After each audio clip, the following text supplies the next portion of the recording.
আপনি ভাই ইসলামের বিরোধিতা করেন সব সময়, কিন্তু এদেশে যত রকমের ধান্দাবাদী, যত রকমের অপরাধ কর্মকর্ম সব ইসলামের লেবাস ব্যবহার করেই করে।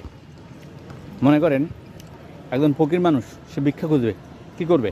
সে মাথার মধ্যে প্রথমে একটা টুপি লাগাবে, ঠিক আছে? মানে মানুষের সেনপেতি আদায় করা যায় এটা দিয়ে।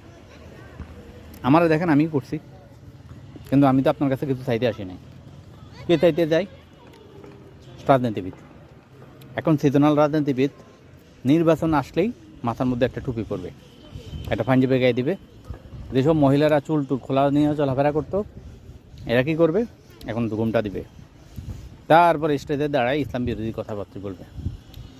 কিন্তু আপনি তো ভাই ধর্মের লেবাস ধরছেন, আপনার কথা কি বলবে?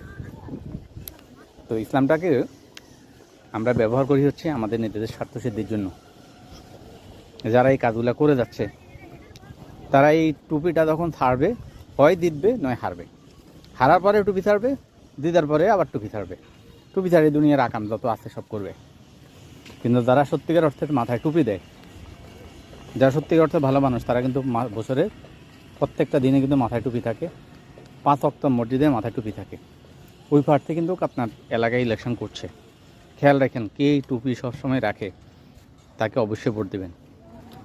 আর যে টুপি শুধু সিজনাল সময়ে আসে, মানুষের সেনপেতি আদায় করার জন্য টুপি মাথা দেয়, ওই প্রার্থীকে কিন্তু আপনি চিনে রাখবেন। ও কিন্তু আপনার সর্বনাশ করবে, মনে রাখেন। সুতরাং সত্যিকার সৎ, যোগ্য, দেশপ্রেমিক মানুষকে ভোট দেবেন। এটা হচ্ছে আপনার প্রতি আমার আর্জি। আসসালামু আলাইকুম।